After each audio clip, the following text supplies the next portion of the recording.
如果那不是，我就不要再喜欢你了，李星宇。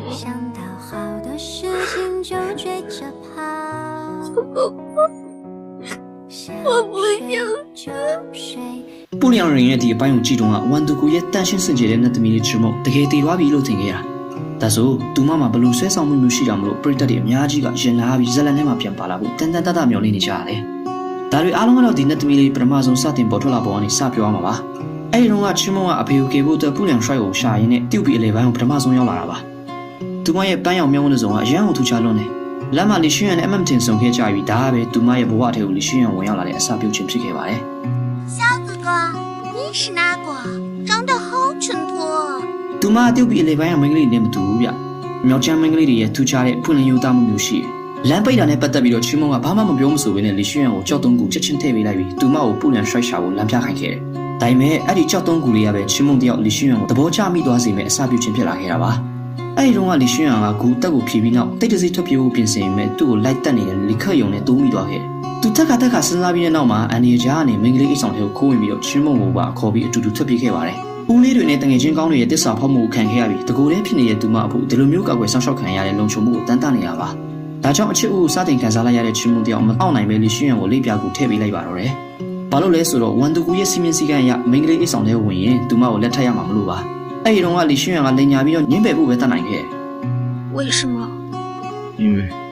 我已经有妻子了。晓得了。那我走下。只要规矩没有变就行，就这么定了。အဲ့ဒီတော့李學員ကသူမနောက်နေတယ်လို့ပဲထင်ခဲ့တာပါ။နောက်ပိုင်းမှာတော့ဒီရှောက်လုံးချင်းမုံကဘီနာမှာပဲအမြဲတမ်းရှိနေပေးခဲ့တယ်။李學員ကသူနဲ့ကြီးရုရွှေတို့ရဲ့အချစ်စလန်ကိုပြောပြတာကိုကြားပြီးတဲ့နောက်မှာတော့ချင်းမုံကသူတို့ရဲ့တန်ရုံးစင်ပေါ်စိတ်လှုပ်ရှားသွားခဲ့ရပါတယ်။အဲ့ဒီနောက်လုံချွန်သားအကျိုးခံခဲ့ရလို့မော့ပေကိုတွားပြီးတော့ရွှေနဲ့တထုနဲ့ပြန်သွန်းလို့ကိုတွားခဲ့ကြတယ်။李學員ကိုယ်တိုင်အသက်အန္တရာယ်ကြုံနေရတဲ့အခြေအနေမျိုးမှာတော့ချင်းမုံကိုပြစ်မထားခဲ့ပါဘူး။ဒါကသူမကိုကောက်ွယ်ဆောင်းရှောက်ခံရတဲ့ခံစားချက်ကိုနောက်တစ်ချိန်ထပ်ပြီးတော့ခံစားရစေခဲ့တာပါ။ဘယ်သူပဲဖြစ်ဖြစ်ရင်မခုံပဲနေနိုင်ပါမလား။ဒါကြောင့်လည်းသူမတယောက်李學員ကိုအဲ့ဒီအချိန်ကနေစပြီးတော့တကယ်ကြီးတဘောကျသွားခဲ့တာပါ။သူမရဲ့အဖိုးတန်လာတဲ့ရွှေဘိုးကောင်ကိုတုံးပြီးတော့李學員ရဲ့ညီမလေးလွလင်းရွှမ်းအောင်ကယ်ပေးခဲ့ပါလေ။ဒါပေမဲ့ဒီလိုမျိုးဖြစ်နေတော့ချင်းမုံကလိပ်ပြကူတိတဆိတ်ဖြေဖြောက်ပေးလိုက်ပြီးအဲ့ဒီအချစ်တွေကိုနှလုံးသားထဲမှာပဲအနက်ဆိုင်ဆုံးမြုပ်နှံထားခဲ့ပါတယ်“接了你的蝴蝶裤，就算还你在沙漠中生命巨无的人情吧。”你说什么？我没说话，你听错了。走了走了。နောက်ပိုင်းမှာလုံချွန်တော်ကိုပြန်သွန်းလို့ဖို့သွားတဲ့လမ်းမှာသူတို့ချင်းရှမ်းတဲ့သမီးလေးရဲ့ဇက်လန်ကိုကြားခဲ့ရပါတယ်။အဲ့ဒီတော့ကလူတိုင်းကအမှုမဲ့အမက်မဲ့ပဲနေခဲ့ကြပြီမဲ့ချင်းမုံတယောက်ပဲထစ်တူဆက်မြခံစားပြီးသူမကိုယ်တိုင်နဲ့သမီးလေးဖြစ်နေတယ်လို့မျိုးဝမ်းနဲ့ပက်လက်မှုကျွေးခဲ့တာပါ။ဒါဟာနောက်ပိုင်းမှာချင်းမုံထွက်ခွာသွားမဲ့အရေးအတွက်နမိတ်ပြနေတယ်လို့ဖြစ်ခဲ့ပါတယ်可惜玄女永远也无法知道心上人的心里到底有没有他。ဘာလို့လဲဆိုတော့ချင်းမုံလည်းသူမချစ်ရတဲ့သူရဲ့နှလုံးသားထဲမှာသူမရှိရလားဆိုတာသိချင်နေခဲ့လို့ပါ။李學員က天ရှမ်းရဲ့ဝင်ကဘာတဲ့ဝင်တိုက်ခိုက်ရင်တကူလုံးတရားတွေနဲ့အသက်နဲ့ကြုံရတဲ့အခါမှာချင်းမုံအရန်နာကျင်ခဲ့ရပါတယ်။သူမအသက်ကိုတော့ငဲ့ကွက်မနေပဲနဲ့ပြေးဝင်ကူညီခဲ့ပြီးသူမကိုယ်တိုင်ဒဏ်ရာရရင်တော့မှဂိမ်းမဆိုင်ခဲ့ပါဘူး他你昏迷的时候，他可是一直闷闷不乐的。我什么时候闷闷不乐了？你不要乱说。အဲ့ဒီနောက်မှာတော့သူ့ကောင်ကအခုအသက်ကိုတုံးပြီးကြီးရုရွှေကိုပြန်ရှင်းလာအောင်ကြံစီခဲ့တယ်။ဒါပေမဲ့နတ်သမီးလေးချင်းမုံကဒါဟာအကြံဖန်ပဲဆိုတော့တစ်ချက်ထင်းနေချင်းမိခဲ့ပြီး李學員အလုံးမခံရအောင်အခုအသက်ကိုဖြည့်ပေးနိုင်မဲ့ပညာရှင်တွေကိုနေရာအနှံ့လိုက်ရှာခဲ့ပါတယ်။အခုချိုးလေးတာနည်းနည်းလောက်ပို့ပြောနိုင်မယ်ဆိုရင်သူမဘာမှမဆိုလုပ်ပြီးဖို့အသင့်ပါပဲ။သူမသဘောကျတဲ့လူသားလေးအတွက်သူချစ်ရတဲ့နောက်ထပ်မိန်းကလေးတယောက်ကိုတွားကယ်ပေးဖို့ဖြစ်နေတော့မှာပေါ့大哥哥高兴，我就高兴。小果果皱眉头，我也皱眉头。你知不知道，他皱皱眉头都是因为你。သူမကြီးရွှေကိုပြောခဲ့တဲ့ဒီစကားတွေကတခွန်းချင်းစီတကယ်ရိုးသားလုံးလာတယ်လို့တလုံးချင်းစီရတယ်ရင်နာစရာကောင်းပါပါတယ်။သူမသူ့ကိုအဲ့ဒီလောက်တောင်သဘောကျခဲ့ရင်တော့မှအဲ့ဒီအချစ်တွေကိုနှလုံးသားထဲမှာပဲထောက်ရသိသိထားခဲ့ရတယ်။လမ်းမှာသူတို့ဝန်သူကိုရဲ့လိုက်နိုင်တက်ဖြတ်ခြင်းကိုခံခဲ့ရတယ်။李學員ကအပေါ်ယံမှာကြီးရွှေရဲ့ဘေကင်းရဲ့အတွက်လို့ဆိုပြီးသူမကိုအတင်းမောင်းထုတ်ခဲ့ရမယ်။ဒါဟာချင်းမုံရဲ့ဘေကင်းရဲ့အတွက်လည်းဖြစ်ခဲ့တာပါ။ဒါပေမဲ့အခုအချိန်ချင်းမုံရဲ့မျက်လုံးထဲမှာတော့李學員တယောက်ပဲရှိနေခဲ့တယ်။ဒါကြောင့်သူမအစီနီယာကိုဟုတ်ချင်းကိုရှာပြီးရွှေအားရဲ့ဂူအတက်ကိုဖြေခိုင်းခဲ့တယ်။ဒီလန်ကီတခြားအများကြီးကြုံတွေ့ခဲ့ရပြီးတဲ့နောက်မှာတော့အဖေကိုကယ်ချင်ရင်ပူလျံဆွဲအားကိုလို့မရတော့ဘူးဆိုတော့ချင်းမုံနားလည်သွားခဲ့ပြီးတော့နောက်ချမ်းကိုပြန်ပြီးနီးလန်းရှာဖို့အဆုံးဖြတ်ခဲ့ပါတယ်။မတော်ခင်မှာသူမကမငိုပဲအတင်းပြုံးပြီး李學員စီသွားခဲ့တယ်။ပြီးတော့အရင်တော့ကသူမကိုရွှေအားကိုဒုက္ခပေးမဲ့သူလို့အထင်မှားပြီးမောင်းထုတ်ခဲ့တဲ့အတွက်အပြစ်ပေးမယ်လို့ပြောခဲ့တယ်知道承认错误就好，但是我还是要罚你。啊，还要罚？怎么罚？罚你再也见不到我。李學員လည်းချက်ချင်းပဲတောင်းပန်ခဲ့ပါတယ်။တကယ်တော့ချင်းမုံကအဖြစ်တစ်ခုရှာရှင်ခဲ့တာပါ说真的，谢谢你啊，陈梦。ဒါပေမဲ့သူမကြားလိုက်ရတာကကျေးဇူးတင်ပါတယ်ဆိုတဲ့စကားတစ်ခွန်းနဲ့ဖြစ်နေလိမ့်မယ်လို့မထင်ထားခဲ့ဘူး။ပူရှင်တဲ့စကားတွေလည်းမရှိတာစီဆွဲလုပ်ထားတာလည်းမရှိခဲ့ဘူး။အဲ့ဒီချိန်တုန်းကချီမိုးရဲ့နှလုံးသားတစ်ခုလုံးဆုပ်ဆုပ်ပြက်ပြက်အက်ကွဲသွားခဲ့ပြီထင်ပါရဲ့။ဒါပေမဲ့အဲ့ဒီလိုဖြစ်နေအောင်မှသူမရဲ့အချစ်ကြောင့်သူတို့နှစ်ယောက်ရဲ့တန်ရုံးစင်ကိုဖျက်ဆီးဖို့မကြိုးစားခဲ့သလိုရွှေအောင်လည်းမနှိမ်ချခဲ့ပါဘူး။အပြန်အလှန်အနေနဲ့တိတ်တဆိတ်ပဲအမြဲကူညီပေးခဲ့တယ်။မထွက်ခွာခင်မှာသူမအဟုတ်ချင်းကိုရှာပြီးစကားတစ်ခုမှချခဲ့ပါသေးတယ်“妙9号小姐姐，照顾好小果果，如果让她受伤，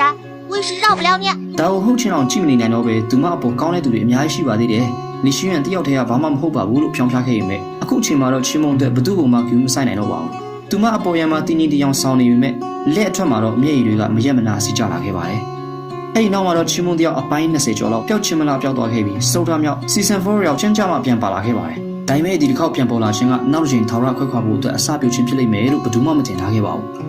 ။လီရှင်ရန်တို့အဖွဲ့ရဲ့ကူညီမှုကြောင့်ဖခင်ဖြစ်သူလည်းလိုအင်ဆန္ဒအတိုင်းအောင်မြင်စွာကယ်တင်နိုင်ခဲ့ပါတယ်။ဒါပေမဲ့သူ့ကုန်းရဲ့စစ်နှက်ဖျားတတ်မတော်နဲ့ရင်ဆိုင်ရတဲ့အခါအားလုံးအသက်ရှင်တနိုင်ရင်အတွက်ချင်းမုံရဲ့မိဘရေဝံအသက်ပြီးသွားခဲ့ကြပြီ။ဒါဟာသူတို့မျိုးဆက်လှုပ်တင်လှုပ်ထိုက်တဲ့အရာလို့ပြောသွားခဲ့ပါတယ်။တချိန်တည်းမှာပဲချင်းမုံကအမောင်ကိုအလောက်ခံလိုက်ရပြီးသူ့ကုန်းရဲ့အသက်နဲ့ပေါင်းစည်းသွားခဲ့ပါတယ်။အတူတူရှင်အတူတူသေးပေါ့။ဒါပေမဲ့ချင်းမုံရဲ့မြုပ်ဝန်းတွေကပြတ်သားလုံးပြီးဘာမှအတွေ့အမြင်တွေပဲဓာတ်ကိုမြောက်ပြီးခုတ်ချလိုက်တာ။သူ့ကုန်းကိုနေရာတင်အသက်ပြောက်စေခဲ့ပါတယ်။ဒါပေမဲ့ချင်းမုံရဲ့အာယုံ၅ပါးကတဖြည်းဖြည်းပျောက်ဆုံးလာခဲ့ပြီးအသက်ရှင်ဖို့အမွေးတိုင်းတိုင်စာအချိန်ပဲကြာမှာတော့ပဲ။တေရှင်တရားကြီးကတကယ်ကိုနီးကပ်လာတဲ့အခါမှာတော့ဒီလိုလက်ပတ်ဖြတ်လက်ပြီးတော့လူရှင်လူခင်များတို့ရင်နာစရာကောင်းတဲ့မိန်းကလေးဟာဘလို့မှဆက်ပြီးတော့ဟန်မဆောင်နိုင်တော့ပါဘူး我不行，我也不行，跟英语大国故事里的天山玄女一样。可惜玄女永远也无法知道，心上人的心里到底有没有她。你呢？告诉我们。小李。တနာစရာကောင်းတာလီရှင်ရဘလောက်ပဲအော်ဟစ်ပြီးဖြစ်ပါစေချင်းမမကြားနိုင်တော့ပါဘူးအရေးပေါ်အချိန်တွေမှာလီရှင်ကချင်းမရဲ့ဘူးတိချောက်တွေကညွန့်ညွန့်ချုံစားလိုက်ပါတယ်ဒါဟာစားတဲ့သူကိုဂူတက်လောက်ထားတဲ့သူရဲ့နှလုံးသားအလိုလိုနားလေစေနိုင်တဲ့ပုကောင်မျိုးပါချင်းမရဲ့အာယုံခံစားမှုအားလုံးမပြောက်ကွယ်တော့ခင်ပါပဲသူမရဲ့မျက်နှာပေါ်မှာချင်းနဲ့နှစ်သိမ့်တဲ့အပြုံးလေးတစ်ခုပေါ်လာခဲ့ပါတယ်ဒီအချိန်မှာသူမအဖြေကိုရသွားခဲ့ပါပြီချင်းမရဲ့ပေါ်လာခြင်းနဲ့ပြန်လည်ထွက်ခွာသွားခြင်းကပရိသတ်အများကြီးကိုဆွဲလန်းစေခဲ့ပါတယ်သူမအချင်းရင်လည်းရဲရဲချစ်တယ်မုန်းရင်လည်းရဲရဲမုန်းတယ်ပြီးတော့ပြုံးပြုံးလေးနဲ့ပဲအကုန်လုံးကိုဖြည့်ဆည်းပေးခဲ့တယ်သူမလက်ပတ်ဖြတ်လက်ပြီးတော့ပွင့်လင်းယူသားမှုကိုလည်းမပြောက်ပြက်စီတာမို့လူတိုင်းသူမကိုအရန်ချစ်ကြတာပါကံကောင်းတာကတော့နောက်ဆုံး bonus sense ထဲမှာချင်းမုံအသက်ရှင်ကျန်ရစ်ခဲ့ပါတယ်သူမဝန်သူကိုဦးစီးပြီးလက်ထဲမှာမိခင်ကဖခင်စီချန်ထားခဲ့တဲ့လက်ကောက်လေးကိုဝတ်ဆင်လို့ရောက်ချင်းရဲ့အလှအပတွေကိုငင်းမောနေခဲ့သူမဟာအကူချိုးလေးနောက်ကိုတကောက်ကောက်လိုက်နေတဲ့မိန်းကလေးမဟုတ်တော့ပါဘူးအခုချိန်နေစပြီးတော့ဝန်သူကိုရဲ့အရှင်ခင်ဖြစ်လာခဲ့ပါပြီဒါပေမဲ့ကျွန်တော်တို့ကတော့သူမကိုတတိယနေအောင်ပါဒေသနာရစကားအတန်နေတဲ့ပဲပြောတတ်တဲ့ဆုံးမယူလေးကိုတတိယနေမယ်ပြုံးရင်းကိုငိုရင်းပြုံးပြီးတခါလေးနှုတ်ခမ်းလေးဆူတဲ့အသေးရစရာမိန်းကလေးကိုတတိယနေမှာပါနောက်ဆုံးအနေနဲ့နောက်ထပ်ထွက်မဲ့စီစံတွေမှာသူမကိုစောစောစီးပြန်လာပါလို့မျှော်လင့်တယ်လို့ဒီတစ်ခေါက်တော့ထာဝရခွဲမသွားပါစေနဲ့လို့ဆုတောင်းလိုက်ရပါတော့တယ်